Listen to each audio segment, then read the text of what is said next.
Hello students, good morning. तो पिछले term पे हम लोग पढ़ रहे थे ब्रीदिंग एंड गैसियस एक्सचेंज का पहला लेक्चर हमने कंप्लीट किया था, जिसमें हमने क्या देखा था बेटा? क्या देखा था?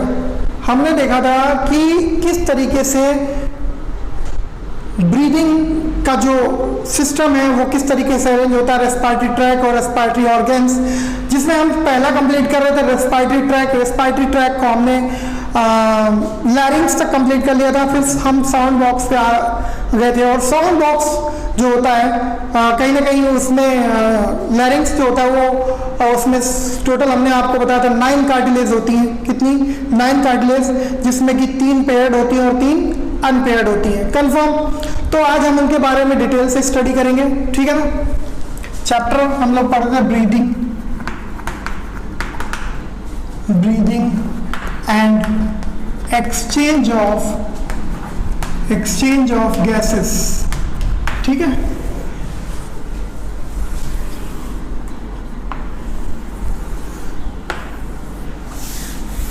चलिए, तो सबसे पहली जो कार्टिलेज थी उसका नाम है बेटा थायराइड कार्टिलेज। आप उसमें देखेंगे तो आपको दिखेगा, है ना, पिछले लेक्चर में आप पढ़े भी थे।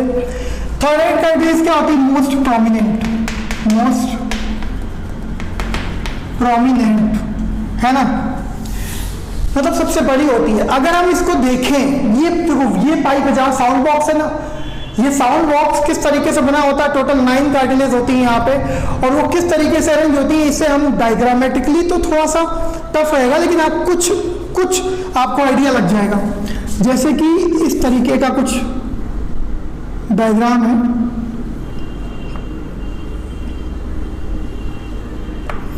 ये आपकी थायराइड कार्टिलेज है। ये क्या है? थायराइड है। और इसके ऊपर कुछ इस तरीके की जो कवरिंग रहती है वो एपिग्लॉटिस की रहेगी। किसकी रहेगी बेटा? एपिग्लॉटिस। ये भी आगे आपको पता ही है, एपिग्लॉटिस भी किस में आता है? लैरिंजियल कॉर्टेक्स में ही, कार्टिलेज में। और इसी के नीचे आप कुछ इस तरीके का डायग्राम देखेंगे इसी से रिलेटेड। तो ये होती है क्रिकॉइड। क्या होती है? क्रिकॉइड। और आगे चल के यही आगे ऐसे सी से, और इसमें इस तरीके से ट्रैकियल रिंग्स होती हैं। तो कुल मिला के इस तरीके का अरेंजमेंट आपको दिख रहा है, ऐसा ही दिखेगा, ठीक है। तो मोस्ट प्रोमिनेंट होती है, लेकिन ये जो आप स्ट्रक्चर देख रहे हो ये कंप्लीट नहीं है, ये सिर्फ ऐसा है आधा। ये क्या है? आधा। ऐसा पूरा गोला नहीं है, चारों तरफ से कवर्ड नहीं है, सिर्फ हाफ है, यानी कि सी शेप्ड। बहुत ध्यान रखना इस बात का, ठीक है। तो मोस्ट प्रोमिनेंट, और ये क्या होती है? सिंगल होती है। सिंगल मतलब, है ना, सिंगल बताइए, पेयर नहीं होती है। फिर इसके बाद सिंगल हो गई, सी शेप्ड होती है। सी शेप्ड मतलब क्या होगा? एक तरफ से नहीं रहेगी। सी शेप्ड मतलब, सी शेप्ड क्या होता है? ऐसा रहेगा तो एक तरफ से कवर नहीं करेगी। सी शेप्ड मतलब क्या होता है? Dorsally incomplete. डॉर्सली क्या होगी? इनकम्प्लीट।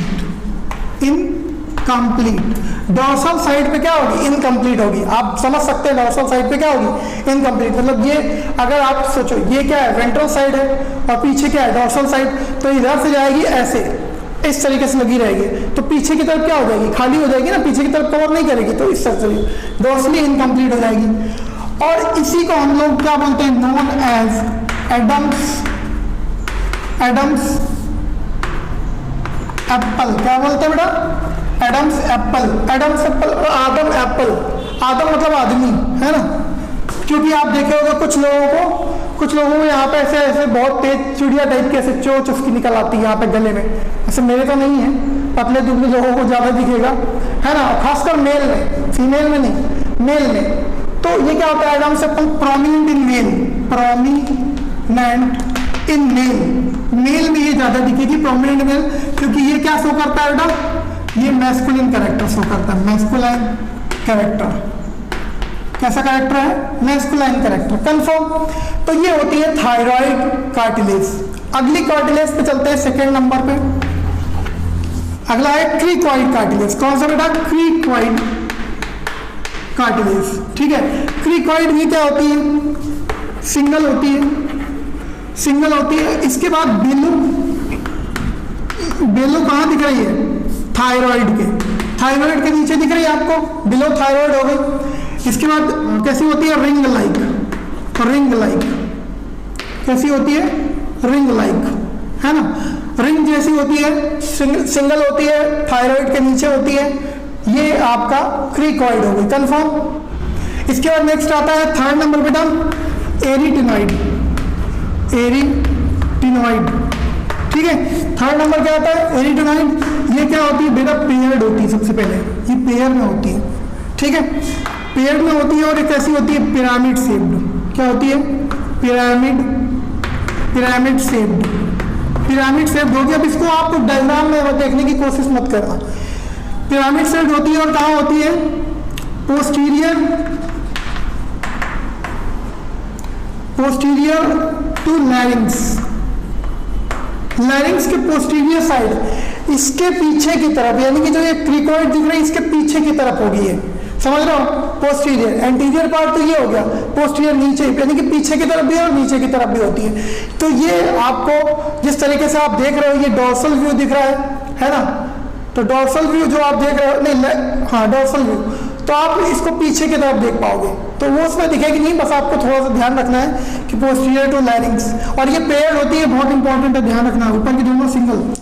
अगला थर्ड नंबर क्या आएगा? फोर्थ नंबर सॉरी, अगला आएगा बेटा कॉर्निकुलेट, कॉर्निकुलेट। अगला क्या आएगा? कॉर्निकुलेट। कॉर्निकुलेट कैसी होगी बेटा? पेयर्ड होगी, पेयर्ड है। इसके बाद नोड्यूल लाइक, नोड्यूल लाइक होगी, पेयर्ड होगी, नोड्यूल लाइक होगी। उसके बाद फिर क्या होगा? फिर अबव एरिटेनॉइड, अबव एरिटेनॉइड, एरिटेनॉइड के ऊपर होगी। अब इसी फिगर को अगर हम पीछे की तरफ से देखें, ये आप वेंट्रल व्यू देख रहे हैं, अगर डॉर्सल व्यू देखें, आप देख सकते हैं, बहुत टफ होगा वो डायग्राम, है ना, लेकिन आप फिर भी इसको देख लीजिए, समझ जाएंगे शायद। इस तरीके से ये हो गया आपका एपिग्लॉटिस, है ना, एपिग्लॉटिस पीछे की तरफ से आ रहा है, तो जब हम पीछे की तरफ से देखेंगे तो ऐसे ही दिखेगा ना, एपिग्लॉटिस हो गया। फिर आप ये एपिग्लॉटिस हो गया, फिर आप इस तरीके से यहाँ पे आप देखेंगे कि ये है थायराइड, इस तरीके से, ये क्या है? थायराइड। थायराइड के बाद फिर आप यहाँ पे देखोगे इस तरीके से, ये जो है ये क्या है? ये आप देखोगे क्रिकॉइड हो गई, और क्रिकॉइड के ऊपर यहाँ कहीं पे क्या होती है? इस तरीके से ये होगी आपकी posterior to larynx arytenoid, posterior to larynx मतलब यहाँ पे ये इस तरीके से एरिटेनॉइड होगी, ये तो आपकी क्रिकॉइड हो गई, ठीक है, इस तरीके से। इसके बाद ये आपकी इस तरीके से आपको एरिटेनॉइड दिखेगी, ऐसी कुछ एरिटेनॉइड पेयर्ड रहती है, ठीक है, एरिटेनॉइड पेयर्ड है, ये एरिटेनॉइड हो गई आपकी, दिस वन इज एरिटेनॉइड। तो ये एपिग्लॉटिस हो गई, ये थायराइड हो गई, ये आप डॉर्सल व्यू देख रहे हैं, ठीक है ना, ये वेंट्रल व्यू देख रहे हैं। इसके बाद ये हो गई आपकी एरिटेनॉइड, एरिटेनॉइड, और ये हो गई आपकी ये जो दिख रही है ये क्रिकॉइड हो गई, ये क्या हो गई? क्रिकॉइड। फिर इसके बाद फिर आता है कॉर्निकुलेट।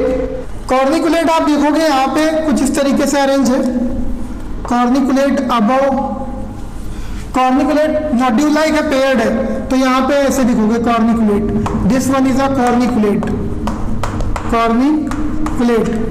अब आगे चलते हैं, ठीक है, फोर्थ नंबर, फिफ्थ नंबर हो गया। फिफ्थ नंबर क्या आएगा? क्यूनिफॉर्म। इसके बाद क्या आएगा? क्यूनिफॉर्म। क्यूनिफॉर्म बेटा कैसी रहेगी? पेयर। कैसी रहेगी? पेयर, पेयर रहेगी, comma, club shaped, club shaped, comma, anterior to corniculate, corniculate के ऊपर रहेगी और इसका काम क्या है, कनेक्ट एरिटेनॉइड बहुत इंपॉर्टेंट है बेटा, टू एपिग्लॉटिस। तो डायग्राम में उतना आप नहीं देख सकते हैं, तो आप ध्यान रखेंगे एपिग्लॉटिस को एरिटेनॉइड से कनेक्ट करती है, arytenoid to epiglottis. Confirm. Last आता है सबसे, तो इसको नोट करें। अब बेटा लास्ट बचा है 6 नंबर, एपिग्लॉटिस। तो आपको बताने की जरूरत नहीं है, सिंगल होता है, लीफ लाइक है, single cover, leaf like and cover किसको कवर करता है, ग्लॉटिस को क्या करता है, कवर करता है ड्यूरिंग फूड सोलोइंग। ठीक है, सोलोइंग, फूड जब हम निकलते हैं ना, तो ये ग्लॉटिस जो है, एपिग्लॉटिस जो है, वो ग्लॉटिस को कवर कर लेता है, यानी कि विंड पाइप, ताकि खाना कहाँ न जाए, विंड पाइप में न जाए। अब बात करते हैं वोकल कॉर्ड की बेटा, वोकल कॉर्ड की बात करते हैं। तो वोकल कॉर्ड जो होता है, साउंड बॉक्स या वोकल कॉर्ड इस तरीके से, तो उसमें बेटा 2 पार्ट्स होते हैं, 2 पार्ट्स। कौन कौन से 2 पार्ट होते हैं, एक बेटा आउटर और दूसरा इनर। ठीक है, मतलब यहीं पे वोकल कॉर्ड जो साउंड प्रोड्यूस करता है, वो उसमें 2 टाइप की मेम्ब्रेन्स होती है। एक्चुअली ये क्या होता है, वोकल कॉर्ड म्यूकस मेम्ब्रेन्स होती है, म्यूकस मेम्ब्रेन्स वो 2 टाइप की होती है, एक आउटर एक इनर। तो आउटर जो होती है वो फॉल्स वोकल कॉर्ड होता है। कैसा होता है, फॉल्स वोकल कॉर्ड, वीसी मतलब वोकल कॉर्ड। क्यों, क्योंकि ये साउंड प्रोड्यूस नहीं करता है, नो साउंड प्रोडक्शन, ये साउंड प्रोड्यूस नहीं करता है, नो साउंड प्रोडक्शन। ठीक है, लेकिन क्या करता है, provide moisture and protection to, provide यहाँ पे लिख देंगे, provide moisture and protection to vocal cord, true vocal cord. TVC का मतलब ट्रू वोकल कॉर्ड, मतलब आप यहाँ पे ऐसा पूरा नहीं लिख रहे। इनर क्या होता है, इनर ट्रू वोकल कॉर्ड है बेटा, ट्रू वोकल कॉर्ड। जो इनर मेम्ब्रेन है वो ट्रू वोकल कॉर्ड होती है। ये प्रोड्यूस करती है, साउंड प्रोड्यूस करती है, साउंड प्रोड्यूस करेंगे। ओके, अब कैसे प्रोड्यूस करेंगे, ड्यूरिंग एक्सपायरेशन, मतलब अगर एक्सपायरेशन, जब हम बोलते हैं तो एक्सपायर होता है, उस समय हवा अंदर से बाहर आती है, तभी हम बोल पाते हैं, ये बात ध्यान रखियो। तो ड्यूरिंग एक्सपायरेशन ये हम प्रोड्यूस करते हैं साउंड, ये एसली का साउंड प्रोडक्शन। इसके बाद बेटा क्या होता है, स्ट्रॉन्ग इन मेल में ये स्ट्रॉन्ग होता है। ठीक है, तो आप इतना थोड़ा सा नोट कर लें। तो अब हम लोग चलते हैं बेटा नेक्स्ट पार्ट, ट्रैकिया। जो भी नंबर हो आप डाल लेना, ट्रैकिया की तरफ चलते हैं। तो ट्रैकिया को अगर हम देखें यहाँ पे, तो कुछ इस तरीके का डायग्राम आप दिखेगा, और यहाँ पे इस तरीके से ये thyroid cartilage, sound box, larynx, यहाँ पे ये एपिग्लॉटिस। ठीक है, इस तरीके से। फिर उसके बाद ये आपको सी शेप्ड कार्टिलेज रिंग्स दिखेंगे। ठीक है, अब क्या होता है, ट्रैकिया का जो लेंथ होता है वो लगभग 10 से 12 सेंटीमीटर होता है, 10 to 12 सेंटीमीटर लेंथ है ये। ठीक है, इसके बाद ये क्या करता है, 2 पार्ट में ऐसे इस तरीके से क्या होता है, डिवाइड हो जाता है। 2 पार्ट में डिवाइड हो गया, 2 पार्ट में डिवाइड हो जाता है। ठीक है, और इन्हें हम बोलते हैं प्राइमरी ब्रोंकाई। क्या बोलते हैं, ट्री तो आप पढ़ी चुके हैं, प्राइमरी ब्रोंकाई बोलते हैं। तो ये प्राइमरी ब्रोंकाई कितनी होती है, 2, एक राइट और एक लेफ्ट, मतलब राइट वाली राइट, लेफ्ट वाली लेफ्ट। ठीक है, अब यहाँ पे जो कार्टिलेजिनस रिंग्स होती है वो कितनी होती है, तो ये है C shaped, these are the C shaped cartilaginous rings. आप यहाँ पे देखोगे, ये देखो इस तरीके से टफ है ना, हल्का सा इस तरफ से, तो आगे की तरफ विंड पाइप है और पीछे की तरफ क्या है, फूड पाइप।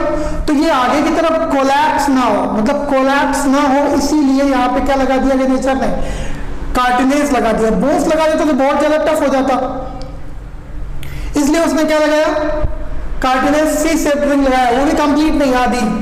तो सी शेप्ड कार्टिलेजिनस रिंग्स जो है वो कितनी है, 16 से 20। कितनी है, 16 से 20 इनका नंबर है। ओके, और ये किस कार्टिलेज से बनी है, हाइलिन कार्टिलेज। बेटा ये हाइलिन कार्टिलेज है, हाइलिन कार्टिलेज ध्यान रखेंगे, पहले भी दिखा चुके हैं हम आपको। हाइलिन कार्टिलेज से बना हुआ है। और ये करता क्या है, सी शेप्ड कार्टिलेज रिंग क्या करती है, ये क्या करती है बेटा, prevent from collapse,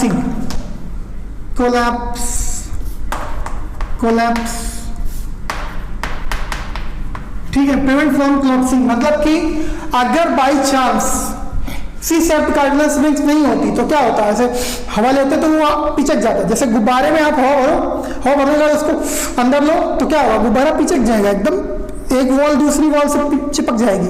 वैसे ही सेम यहाँ पे होता कि अगर कार्टिलेजिनस रिंग्स ना होती तो विंड पाइप चोक हो जाता और हम दोबारा हवा ही नहीं ले पाते, समझ रहे हो ना। तो इसीलिए कोलैप्स होने से बचाती है कौन, cartilaginous rings. Confirm.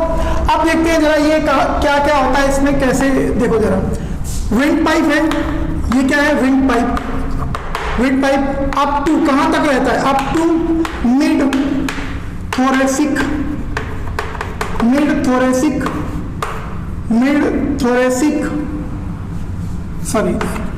Cavity, mid thoracic cavity, और इसी को बोलते हैं हम लोग चेस्ट कैविटी। मतलब ट्रैकिया जो होता है वो यहां से लेकर के और लगभग यहां तक जाता है ना, और उसके बाद ये दो पार्ट में डिवाइड हो जाता है। तो फिर क्या होगा, कहां से डिवाइड होगा, यानी कि डिवाइड इनटू प्राइमरी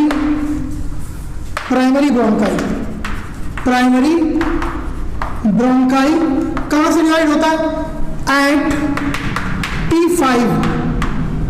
कहां से, T5।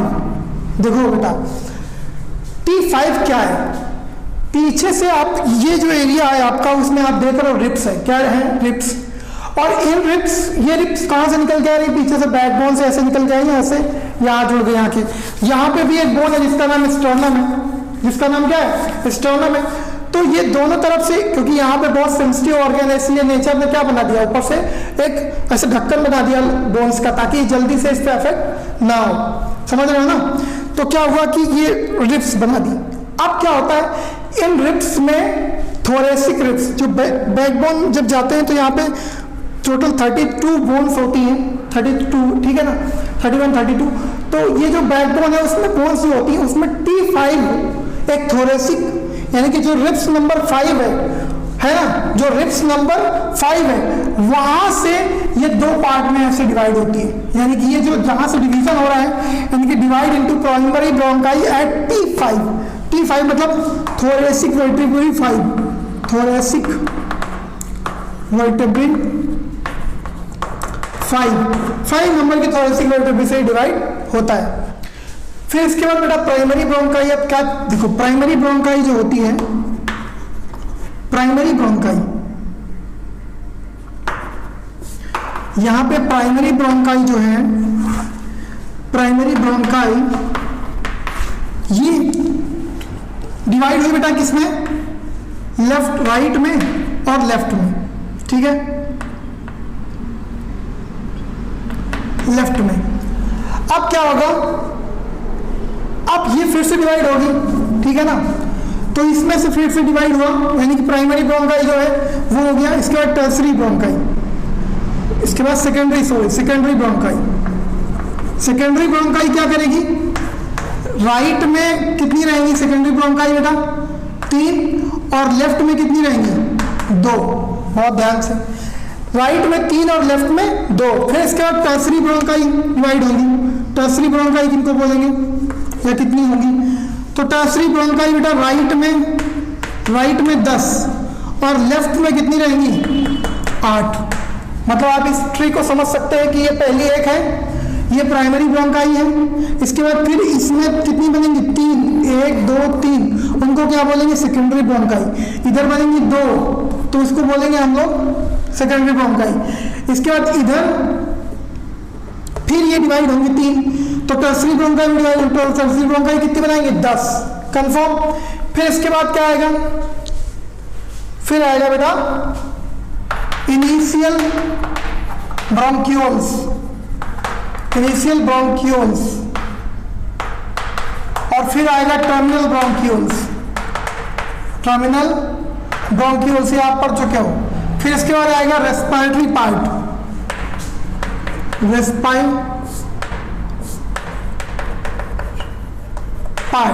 रेस्पिरेटरी पार्ट आप पढ़ चुके हो।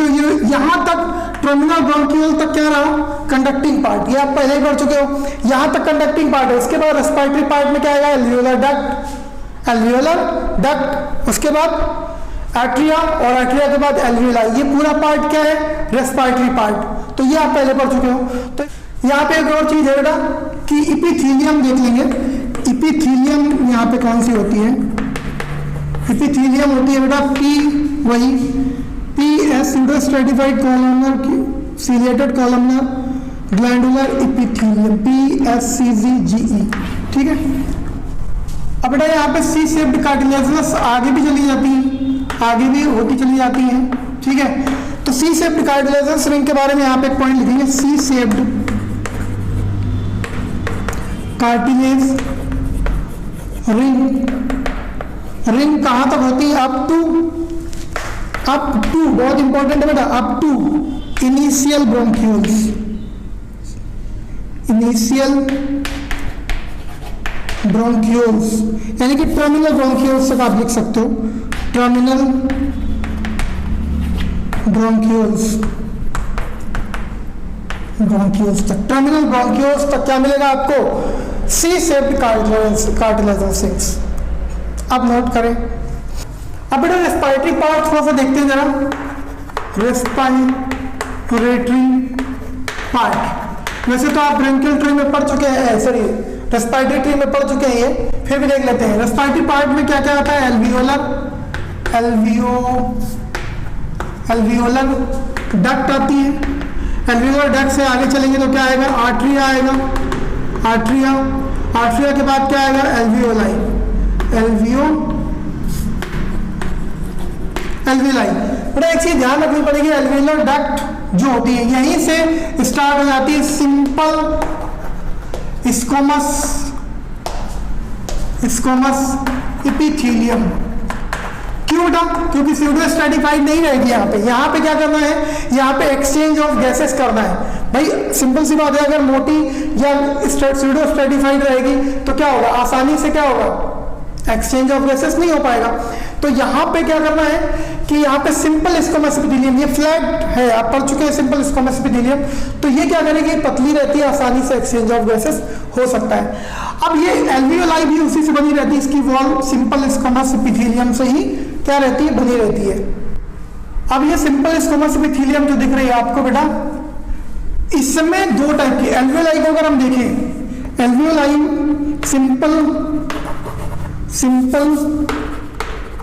Simple squamous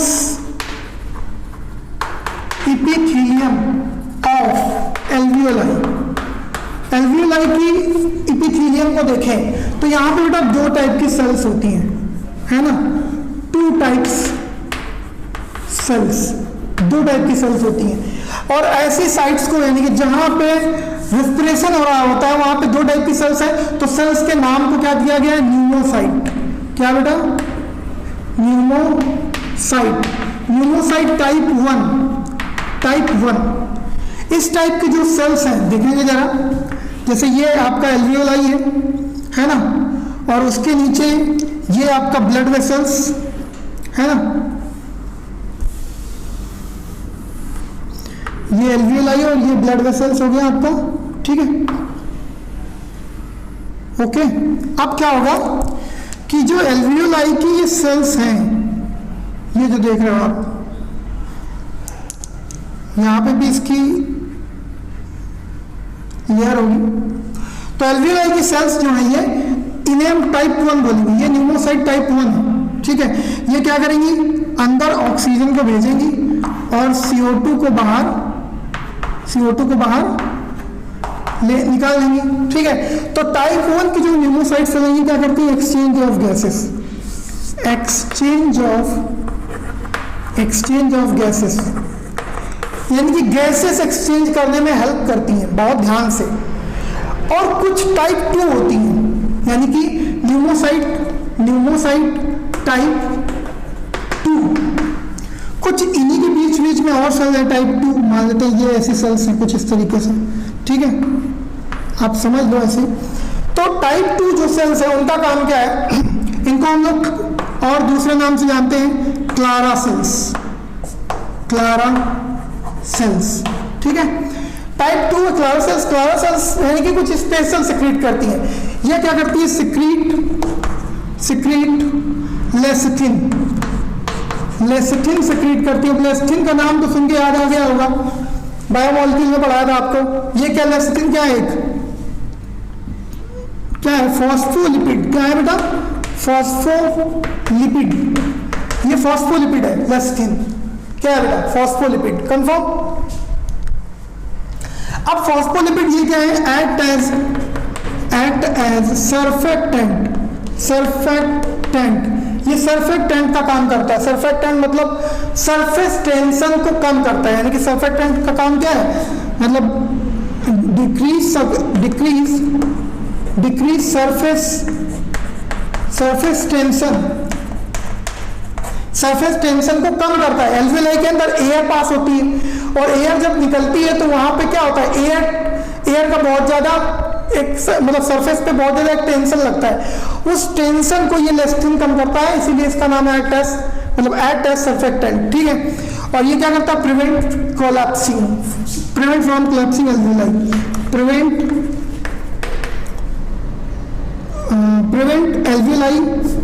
alveoli from collapsing, ठीक है, कोलैप्स होने से बचाता है। ताकि एल्वियोलाई से गोल है भाई, आप लंग्स के अंदर देखो बहुत सारे गोल अंगूर के गुच्छे जैसे आप दिखेंगे, तो वो अंगूर के गुच्छे जैसे जो है वो एल्वियोलाई है, अंगूर जैसे। तो उसके अंदर एयर क्या होती है, पास हो रही होती है इस तरीके से। तो यहाँ पे क्या होता है, सरफेस टेंशन बहुत ज्यादा होता है। और ये जो आपका लेसिथिन है ये सर्फेक्टेंट है, मतलब सरफेस टेंशन को कम करता है। जब कम करेगा तो क्या होगा, एल्वियोलाई से हवा निकल भी गई तो ये कोलैप्स नहीं होगी, क्या नहीं होगी, कोलैप्स नहीं होगी। तो ये टाइप 2 सेल्स का काम है, समझे कि नहीं। ये टाइप 2 और टाइप 1 सेल्स कहाँ होती है, स्क्वैमस एपिथेलियम ऑफ एल्वियोलाई के स्क्वैमस एपिथेलियम में, बहुत ध्यान से। और यहीं पे बेटा एक टाइप की और सेल्स होती है, another type of cells, macrophages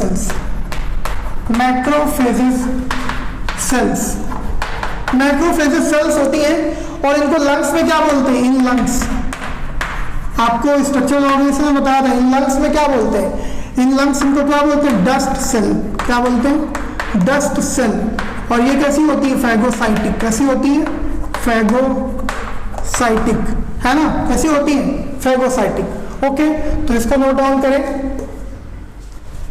तो बेटा रेस्पिरेटरी ट्रैक हमने खत्म कर लिया है, अब हम लोग चलेंगे रेस्पिरेटरी ऑर्गेन्स की तरफ। रेस्पिरेटरी ऑर्गेन, तो रेस्पिरेटरी ऑर्गेन क्या है बेटा, लंग्स, क्या है, लंग्स। चलो अब हम लोग लंग्स के बारे में डिस्कस करते हैं।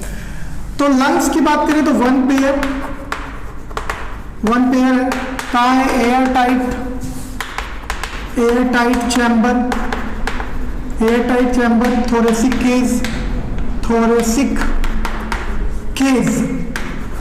केज किससे बना हुआ है, बाय रिब्स। ओके, अब जरा हम लोग आगे देखते हैं। तो कुछ इस तरीके से ये हमारा ट्रैकिया हो गया। ट्रैकिया को हम लोग प्राइमरी ब्रोंकियोल्स में डिवाइड करते हैं। प्राइमरी ब्रोंकियोल्स इस तरीके से डिवाइड हो गया। अब यहाँ पे लंग्स कुछ इस तरीके से है, कुछ इस तरीके से है ना, शेप नहीं भी आया तो चलता है।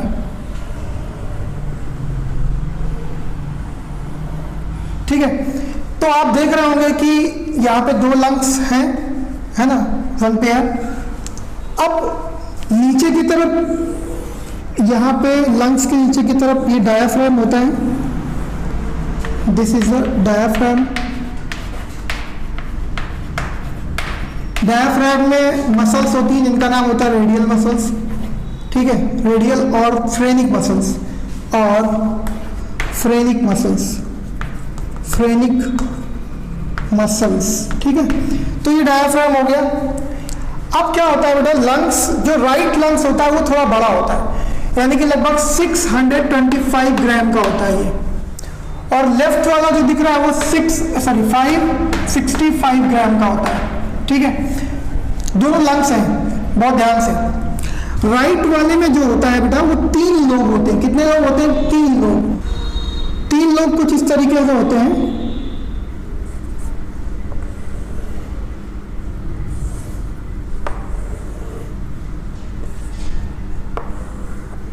कुछ इस तरीके के 3 लोग, जिसमें सबसे पहले ऊपर वाला सुपीरियर लोब, सुपीरियर लोब, फिर बीच वाला मिडिल लोब, मिडिल, और सबसे नीचे वाला इंफीरियर लोब, इंफीरियर लोब। अब ये जो फिशर हैं जो डिवाइड कर रहे हैं, इनको क्या क्या बोलते हैं? तो ये जो फिशर है इसे बोलते हैं हम लोग ऑब्लिक फिशर, ऑब्लिक फिशर, बहुत ध्यान से, ऑब्लिक फिशर है ये।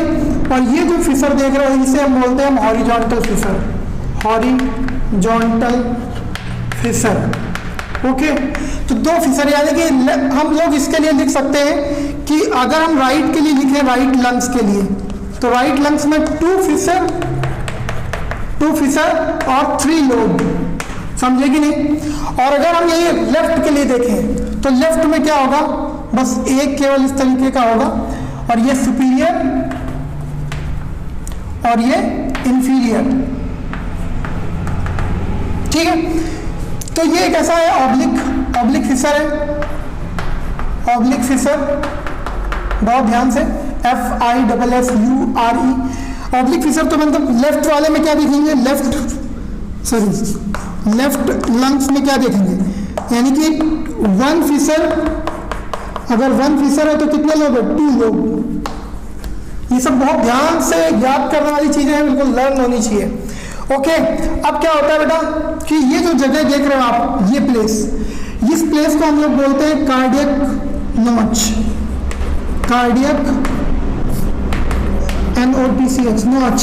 क्यों? क्योंकि यहाँ पे बेटा हार्ट प्लेस रहता है, इसलिए थोड़ा सा जो लेफ्ट लंग होता है वो अंदर की तरफ क्या हो जाता है, मतलब इन्वेजिनेट हो जाता है, समझे कि नहीं? और ये जो बीच वाला जहाँ पे सेंटर वाला पार्ट है इसे हम लोग बोलते हैं मीडिया स्टीनम। क्या बोलते हैं? मीडिया स्टीनम, यहाँ पे लिखना है मीडिया स्टीनम, ठीक है। तो ये हो गया। अब इसके बाद ये जो पार्ट ऊपर की तरफ दिखा है इसका हम लोग बोलते हैं अपेक्स, और जो नीचे की तरफ ये पार्ट है ये बेस है, ठीक है, ये बेस और ये अपेक्स, कंफर्म। अब अगर हम लंग्स के ऊपर की कवरिंग की बात करें तो लंग्स की अगर हम थोड़ा सा ऐसे एक डायग्राम बनाएं इस तरीके से, तो बहुत ध्यान से, कुछ इस तरीके से, ऐसे ही आपको सिर्फ बताने के लिए है यहाँ पे अलग से। एक मेम्ब्रेन इसके जस्ट इस लंग्स के साथ चिपक के चलती है इस तरीके से, जो रेड वाली लाइन देख रहे हो ये इसके साथ है, बहुत ध्यान से। और जो येलो वाली लाइन है वो थोड़ा दूर पे है लंग्स के ऊपर, ठीक है, पूरे, यानी कि पूरे दोनों पे होगा, इस पे भी होगा और इस पे भी होगा, ये बात ध्यान रखना है। अब ये जो बाहर वाली मेम्ब्रेन है यानी कि ये आउटर है, इसे हम लोग क्या बोलते हैं? इसे हम लोग बोलते हैं पेराइटल प्लूरा। क्या बोलते हैं? पेराइटल प्लूरा, ये आउटर है। और यहाँ पे जो अंदर रेड वाली लाइन देख रहे हो ये क्या है?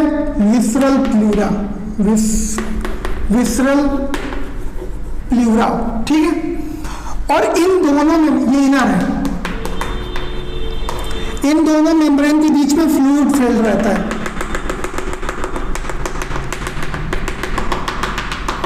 क्या फील्ड है?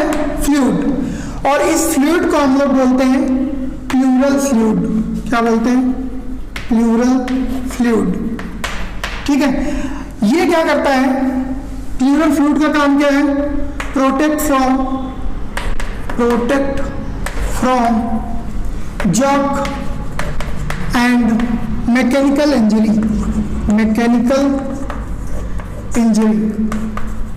अब कैसे देखेंगे जरा, है ना भाई, सिंपल सी बात है, आपके कोई डायरेक्ट थप्पड़ मारे गाल पे ज्यादा लगेगा ना, और वही पतली सी पन्नी में एक मतलब ऐसे बॉटल टाइप की ना हो, पन्नी हो एक तरीके से, एक लेयर टाइप की, उसमें पानी भर के आपके गाल के ऊपर ऐसे रख दे और फिर बाहर से थप्पड़ मारे, ज्यादा लगेगा? कम ही लगेगा ना, अंदर कम लगेगा। तो वैसे ही सेम जैसे इस पे कोई मैकेनिकल इंजरी होती है, जॉक होता है, तो क्या होता है, ये उसको उससे प्रिवेंट करता है, किसको? लंग्स को। बहुत सेंसिटिव केस है ना लंग्स का, इसीलिए। ठीक है, अब इसके बाद हाँ, ये थोड़ा सा आप देखेंगे, ये थोड़ा लार्ज होता है, राइट वाला, ये राइट है और ये लेफ्ट है, और ये थोड़ा स्मॉल होता है, मतलब कंपैरेटिवली राइट के। अब कभी कभी क्या होता है बेटा, ये जो प्लूरल फ्लूइड होता है एक्सेस हो जाता है, excess pleural fluid. Excess pleural fluid, कभी कभी कुछ लोगों को सांस लेने में प्रॉब्लम होती है तो दिखाने जाते हैं डॉक्टर को, तो क्या होता है उस टाइम डॉक्टर देखता है तो ये प्लूरल फ्लूइड जो होता है वो अचानक से बढ़ जाता है, ज्यादा सिक्रीट हो जाता है, तो क्या होता है कि ये बढ़ गया तो क्या होता है, इसकी वजह से क्या बोलते हैं इसको हम लोग, प्लूरल इफ्यूजन। और इसमें क्या होता है, शॉर्टनेस ऑफ ब्रीदिंग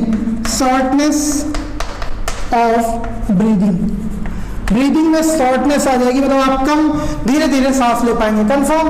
तो बेटा इस तरीके से लंग्स होता है, तो आप इसको नोट कर ले, फिर आगे चलते हैं। अब बेटा स्टेप्स कितने होते हैं, स्टेप्स इन्वॉल्व इन रेस्पिरेशन में कितने स्टेप इन्वॉल्व होते हैं जरा देखते हैं हम लोग, है ना। कितने स्टेप में एयर यूज हो जाती है या ऑक्सीजन यूज हो जाती है। सबसे पहला क्या होता है, ब्रीदिंग के बारे में डेफिनेशन में लिखना नहीं है। ये ब्रीदिंग में दो प्रोसेस होते हैं, कौन सा बेटा, कौन सा, इनहेलेशन और दूसरा क्या होता है, एक्सहेलेशन, है ना। इनहेलेशन में एयर आउट होती है, ऐसे इन होती है, तो बेटा ये कैसा है, एक्टिव प्रोसेस। ये कैसा है बेटा, एक्टिव प्रोसेस, है ना। ये आगे में पढ़ेंगे हम लोग, जब देखो आप इनहेल करते हो तो थोड़ी ताकत लगती है, लेकिन एक्सेल कब करते हो पता ही नहीं चलता है, तो ये एक्टिव प्रोसेस है, मतलब एनर्जी एक्सपेंडिचर होगा। और एक्सहेलेशन क्या है, इनएक्टिव प्रोसेस, यानी कि पैसिव प्रोसेस। कैसा है, पैसिव प्रोसेस, है ना, पैसिव प्रोसेस है, कंफर्म। और इसी को हम लोग पल्मोनरी वेंटिलेशन बोलते हैं, और पल्मोनरी वेंटिलेशन, है ना, पल्मोनरी वेंटिलेशन। ओके, दूसरा प्रोसेस अब क्या होता है, पहले तो हमने ब्रीथ कर लिया, अब क्या होगा, एयर जाएगी अंदर, एयर जाएगी ना नोज के थ्रू अंदर, और कहाँ पहुंचेगी, एल्वियोलाई में। एल्वियोलाई में गैसियस एक्सचेंज होगा। गैसियस एक्सचेंज कहाँ से होगा, एल्वियोलाई टू ब्लड। मतलब नेक्स्ट क्या आएगा, exchange of gases, exchange of gases from alveoli to blood या इनटू ब्लड। अब क्या होगा, ब्लड एल्वियोलाई से ब्लड में जाएगा, क्या जाएगा देखते हैं जरा, O2 ब्लड में जाएगा और CO2, ठीक है, कहाँ आएगा, एल्वियोलाई में आएगा। ये होगा, बहुत ध्यान से। फिर अब क्या हुआ, ब्लड में चला गया। अब ब्लड में जाने के बाद थर्ड नंबर क्या आएगा, ट्रांसपोर्ट ऑफ गैसेस। अब गैसेस को कौन कितना ले जाएगा, तो ध्यान दो, हमारे ब्लड में क्या है, आरबीसी भी है और प्लाज्मा भी है। ब्लड में यही दो चीजें हैं, आरबीसी और प्लाज्मा। तो यहाँ पे कुछ चीजें ले जाएंगी, जैसे कुछ प्लाज्मा ट्रांसपोर्ट करेगा, कुछ हीमोग्लोबिन ट्रांसपोर्ट करेगी और कुछ आरबीसी ट्रांसपोर्ट करेंगी। तो ट्रांसपोर्ट ऑफ गैसेस में तीनों इन्वॉल्व होंगे। क्या होंगे, ये तीनों इन्वॉल्व होंगे, और कैसे इन्वॉल्व होंगे वो हम सब आगे पढ़ेंगे डिटेल में, इन सब चीजों, इन हेडिंग्स को, इन लाइंस को। फिर फोर्थ नंबर पे क्या होगा बेटा, एक्सचेंज ऑफ अब ये ब्लड कहाँ लेके जाएगा, exchange of gases from blood to tissue. अब ब्लड से कहाँ जाएगा, टिश्यू में चला जाएगा, फ्रॉम ब्लड टू टिश्यू में जाएगा। तो टिश्यू से अब क्या होगा, यहाँ पे भी वही लगा दो, CO2 O2 जाएगा कहाँ, टिश्यू में, और टिश्यू से क्या आएगा, CO2 कहाँ आएगा, एल्वियोलाई में, ब्लड में, कहाँ आएगा, ब्लड में। यानी कि ब्लड से O2 कहाँ जाएगा, टिश्यू में, और टिश्यू से CO2 ब्लड में आ जाएगा। अब टिश्यू के पास ऑक्सीजन पहुंच गया है, तो अब क्या करेगा टिश्यू क्या करेगा भैया, लास्ट 5th नंबर है, यूटिलाइजेशन ऑफ O2 का यूज कर लेगा टिश्यू के पास ऑक्सीजन पहुंची और फूड पहले से ही है, तो क्या करेगा, C6H12O6 + 6O2 क्या करेगा, गिव्स 6CO2 + 6H2O + एनर्जी, है ना। इस तरीके से वो यूटिलाइजेशन कर लेगा। तो ये पार्ट तो हम लोग पढ़ चुके हैं। अभी पिछले चैप्टर हमने पढ़ा था रेस्पिरेशन प्लांट, तो ये सारा का सारा यानी कि ग्लाइकोलाइसिस जो था, यानी कि उसमें पढ़ चुके हैं सारा का सारा। तो इसको पढ़ना नहीं, बस यहाँ तक ये वाला पार्ट तक पढ़ना है अपन को पूरा, है ना। तो इसको भी नोट डाउन कर लें।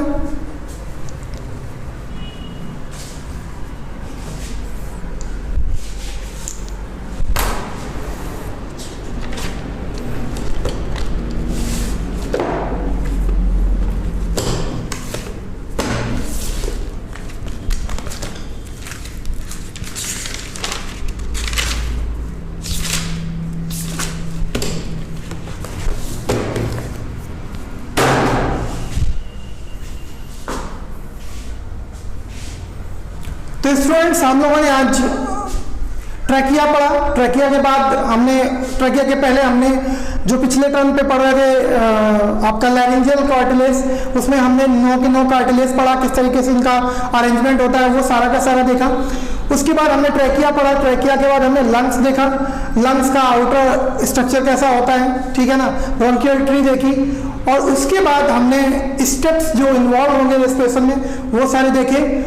और इसके नेक्स्ट लेक्चर में हम लोग देखेंगे मैकेनिज्म ऑफ ब्रीदिंग, है ना, किस तरीके से ब्रीदिंग की मैकेनिज्म में डिफरेंट टाइप की मसल्स इन्वॉल्व होती हैं, है ना। तो वो हम लोग नेक्स्ट लेक्चर में देखेंगे। Thank you.